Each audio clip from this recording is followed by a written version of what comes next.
Coming up on Backyard Science, how wriggling worms turn into the magicians of the underground. Using yeast to explode a balloon. And how to shatter a ruler with a single sheet of newspaper. Hoist away, how to get a heavy flower pot heading skywards. Find out what stops an iceberg from sinking to the bottom of the sea. And how to sort out the good eggs from the bad. But first, lifting heavy objects can be downright dangerous. You might drop something nasty on your toe, or you could even injure your back. So when there's an emergency lifting job to be done, don't put your back into it. Maybe think about using your brains instead. Oh dear, Mum's precious African violets. They look really sick. She asked John and me to look after them while she was away. They seem to be wet enough. What are we going to do? Maybe they need more sun. We'll have to get this pot onto the balcony. It'll get sun all day there. Come on, give us a hand.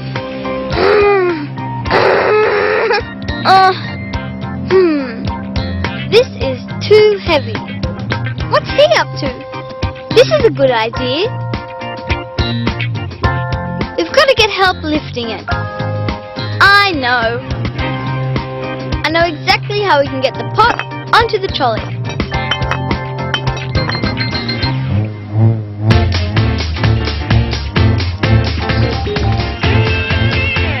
Oh, I'm going camping and I've got to fix my torch. I know the batteries are brand new. I'll make them touch the globe. No. I know, I'll take the globe out. Straight on the battery. It's all dead. Maybe Ty knows what's going on.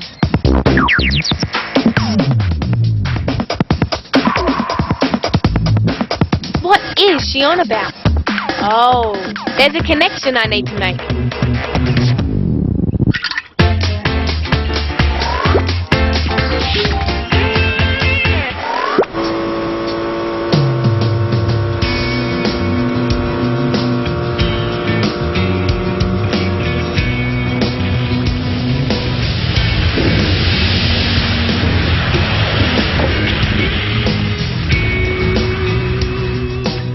That avalanche was such an awesome sight. And it looks so cool when all that ice floats in the water.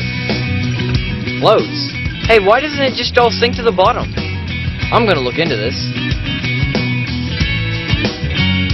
I guess the best way to start is by collecting some seawater.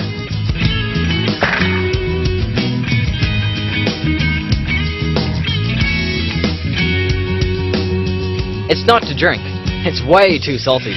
This water is for weighing. Right. 640 grams. Now let's see how the fresh water weighs up. 596 grams. That's 44 grams lighter than the salt water.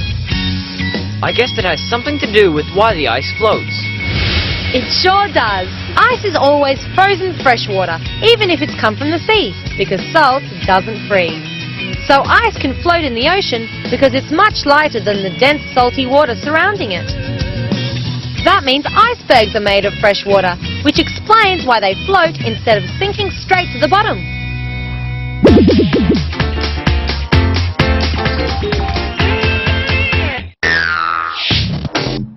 Here's a cool way to work out whether your eggs are fresh or a little past their best. One by one, put the eggs in the water. Some will float and some will sink. But why is this so? Well, it's probably because the floating eggs are lighter than the sinkers. There must be something lifting the floaters up. I wonder if what's making them float is the same thing that's making them rotten. An eggshell has about 17,000 tiny pores on its surface. The reason an egg goes bad is because bacteria get into these tiny pores and generate gas there. These thousands of pores also take in smells and flavours from the outside air. Cooks sometimes store eggs with onions and truffles, so the egg can absorb the flavour. Oh, these are the rotten ones, and they've sure got a flavour that can only be called rotten egg gas. Oh, if I had to put up with the smell of rotten eggs, I'd be getting them as far away from me as possible. That's all very well, Dana, but if you've got a mighty big flower pot, then getting it somewhere else is easier said than done. We've got to get this pot onto the balcony so these poor old flowers get plenty of sun before Mum comes home. This is how we're going to get our heavy pot onto the trolley. We did it! Priscilla and John are using the plank as a lever. It's balanced on the bricks on a point called a fulcrum. The fulcrum is taking most of the flower pot's weight. That lets Priscilla use the plank as a lever, making the load much easier to lift. We did it! Uh-oh, we'll never get the pot up there. Now what?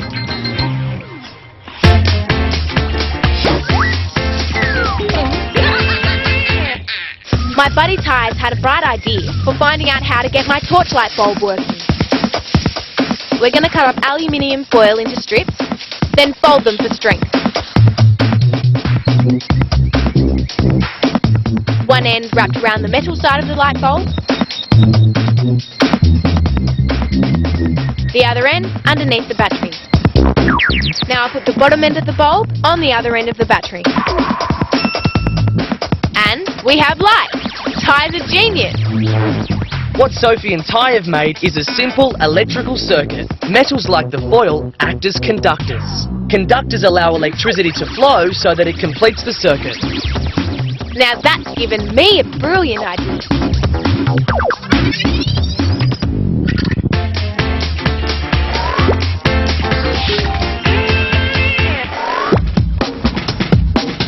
I love watching things float on water. Leaves do it. Sometimes I see insects as well. I wish I could walk on water, but my feet aren't up to it. Although some creatures have feet that are made for walking on water. And I'm going to make an insect to find out how they do it. I'm going to need water and thin metal foil folded in half.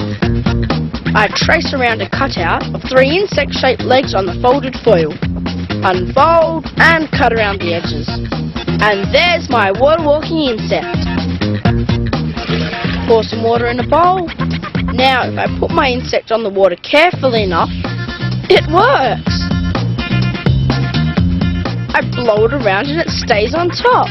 It's as though there's a skin on the water. The skin is actually the water molecules themselves. Because of surface tension, they bind together strongly enough to support Blake's insect. I've seen some insects scoot along the top of the water. I'm going to try something. If I fold the tail down to the water too, then I get a drop of dishwashing detergent and dab it on the tail of my insect. It shoots off. That's because the detergent breaks down the surface tension of the water behind the insect, creating a force that makes it move. Now, if I could only try and balance my hands and legs slowly enough on the water. Well, that sure broke the tension.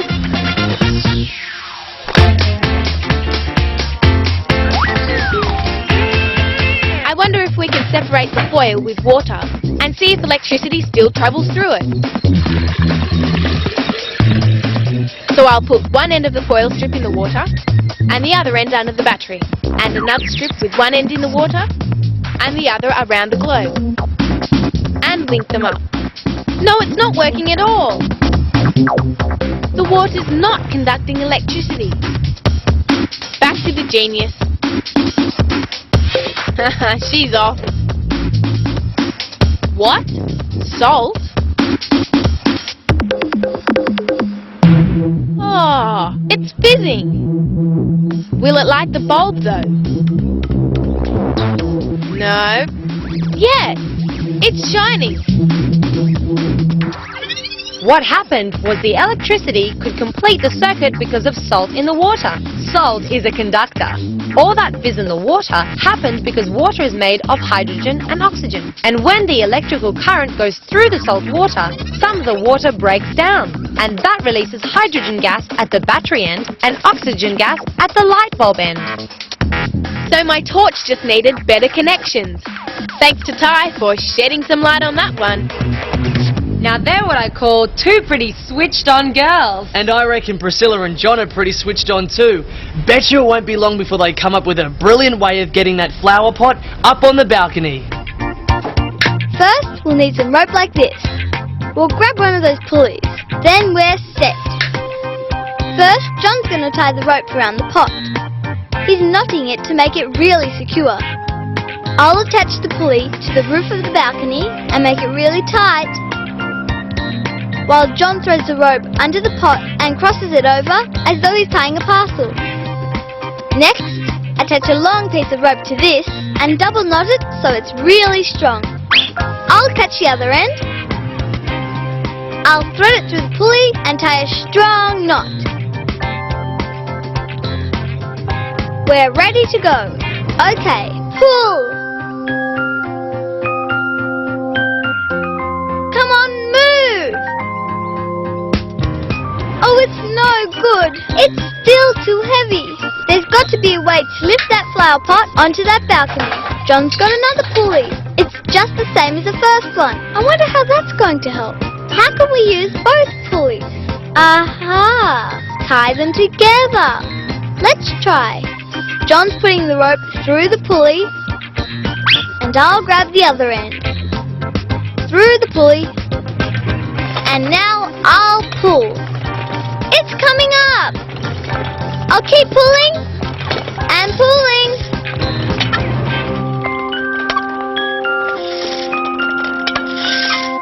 Hang on a minute. This is the tricky bit. Ease it down. John and I did it. Pulleys work by giving you a mechanical advantage. That means that you can lift very heavy weights because each pulley the rope goes through helps take some of the weight. Oh no! Mum knew her African violets were finished and was going to replant them anyway.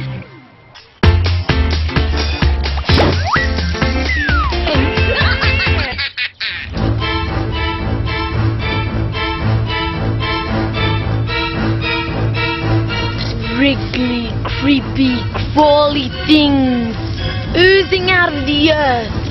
Some people think worms are creepy and slimy, but I think they're magicians. They turn bad soil into good soil. But I don't know how they do it. And I really want to find out. Hang on. I wonder if they do their best soil fixing magic at night. Maybe they prefer the day. I better find out.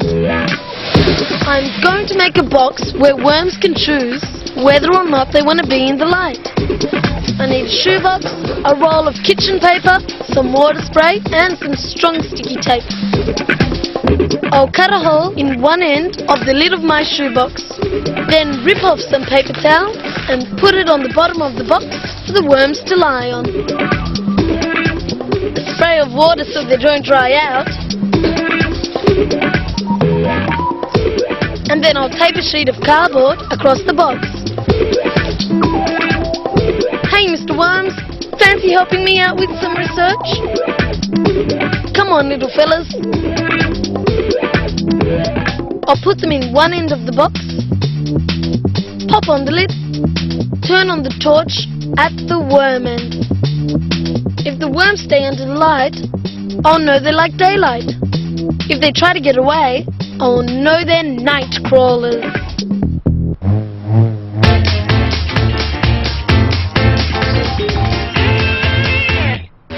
Jen's pretty smart. I'll see if she can do the ruler dance. Give the end a flick, and watch it go disco dancing. Jen's turn.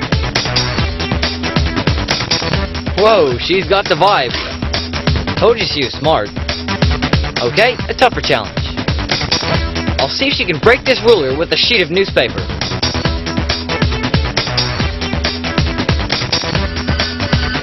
Aha! She's going for brute force.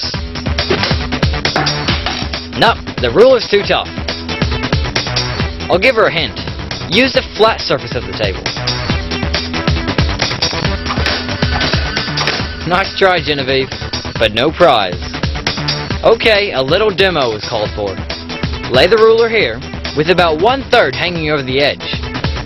Now I'll put the sheet of newspaper out flat, and lay it over the ruler. Now watch this. Hard and quick. The ruler broke because Tyler banged hard on one side, while the other side was pinned down not just by the newspaper, but by the weight of the atmosphere pressing down on the whole sheet of newspaper. Because the atmosphere is more than 100 kilometers thick, this sheet of newspaper has more than 4 tons of air pressing down on it. Enough to hold one end of the ruler down when Tyler hit it. Jen's turn. Yay, a quick learner. Challenge completed.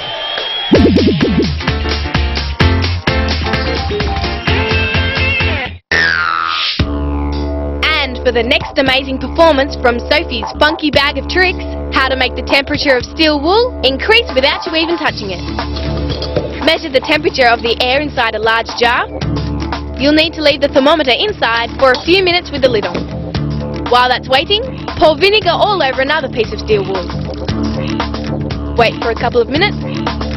While that's waiting, the temperature in the glass jar should be ready to measure. Sure is 21 degrees. Put the vinegar-soaked steel wool inside the jar with the thermometer. Wait a couple of minutes. Wait another couple. Maybe a bit longer. Ho-hum. Feels warm. Okay, let's see. Wow! 32 degrees. It's gone up 11 degrees. The steel wool got hotter because it started to rust. Acid in the vinegar stripped the steel clean. It then combined with oxygen in the air to give off heat energy, which made the temperature rise and the steel wool rusty. Ew, that's gross. That trick was so cool. Hot, I mean. Can't wait to see what else Sophie's got hidden away in her funky bag of tricks. Well, I can't wait to see whether Lucas's worms prefer living in the light or in the dark.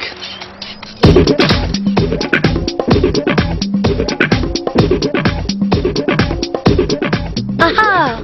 So my worms are all at the dark end. They're night crawlers after all. If I want to see how my worms turn bad soil into good soil, I'll have to trick them into coming out during the day. Earthworms have no eyes in their heads, but they are able to sense light, and they try to avoid it. So if I want to get my worms out in daylight, I'll have to use some magic myself. I've heard that worms don't like detergent. So if I get it down into the soil, they'll come to the top to get away from it. It worked. Hello, Mr. Worm. You'll need a rinse after that soapy shower. I better not let them dry out too much, so I'll pop them into a jar and get them out of the sun. Right, I think I've got enough. These fellas are getting a new home. Don't worry, my slimy little friends. Soon you'll be back to turning bad soil into good, and right where I can see you do it.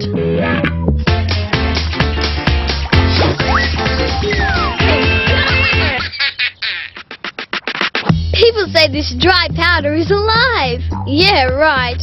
It's called yeast. I'm sure it doesn't look very alive, but you never know. So I'm going to put it to the test with this balloon. Here goes. First I measure out a handful of yeast. Then I tip some of the yeast into the balloon. Spoonful of sugar. Down the hatch. About half a cup of water. Tie a knot.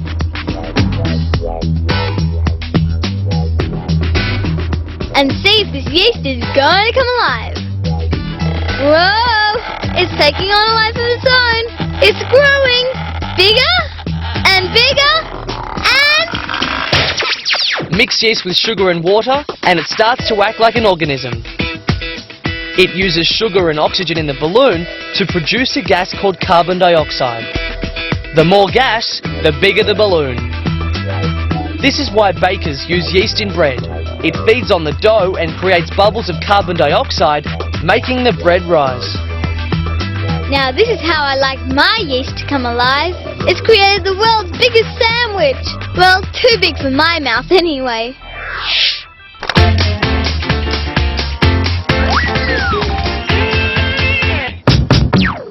Lucas and I are pretending to be agents on a secret mission.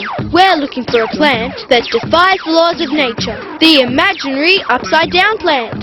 The leaves grow down, the roots grow up. I think I found it. Back to the secret incubator. Our mission is to grow the amazing upside-down plant ourselves. Brilliant! Over there, that's a good spot. Right, the secret ingredients. Cup, jar of water, absorbent paper. Let's go to work. Pop in the seed. Add water. Now we'll keep this in a warm, safe place. And wait, it'll take a few days.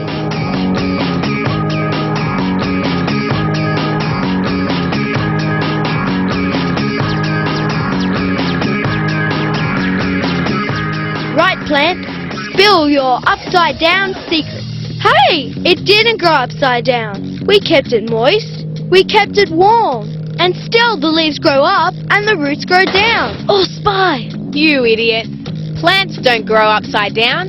The stems gather the sunlight, so they always grow towards the sun. The roots search for water, so they always grow down. Plants will always head for light and water, no matter how you plant them. All right. So there are no upside-down plants. What sort of crazy plant are they looking for now? Losers. Poor old Lucas and Ben. I think they've got a bit to learn about plants. Maybe, Dana, but Lucas is well on his way towards working out how those worms do their magic. I'm going to find out how my worms turn ordinary dirt into good soil. First, I need to make them feel right at home. I've got a frame with blocks of wood nailed together. Now, I'll need some plastic sheets so I can see what's going on. I'll tape them onto the frame. And the other side. Same thing. Perfect. Now for my different types of dirt. I've got sand, gravel and soil. First in is the layer of soil. Make sure there's some water for the worms, then the layers. Soil, sand, gravel. Oh, look at the cool patterns. Now, into your new home, fella. And your buddies. No home is complete without food, so in go leaves and grass. Now go to it, my little soil magicians. Well, my little worm buddies have been in their new home for a couple of days now. I wonder how they're going. Wow, they've dug in all right. There are so many tunnels. Some of them have almost hit rock bottom. And look, they're dragging the layers down. That's why worms are the world's best gardeners. They break down the dead plant matter on the surface. They tunnel down, which lets air into the soil. And as they go, they mix together different layers of soil and plant matter. Worms don't have jaws or teeth. They suck in soil and plant matter. They absorb all that goodness, then deposit their poo at the surface, which makes great fertilizer. Aha! So now I know how worms turn bad soil into good. My little magicians. Ah, these magical worms. I knew they'd come good in the end. And speaking of ends, we've come to the end of another yard sign. See you next time. You're just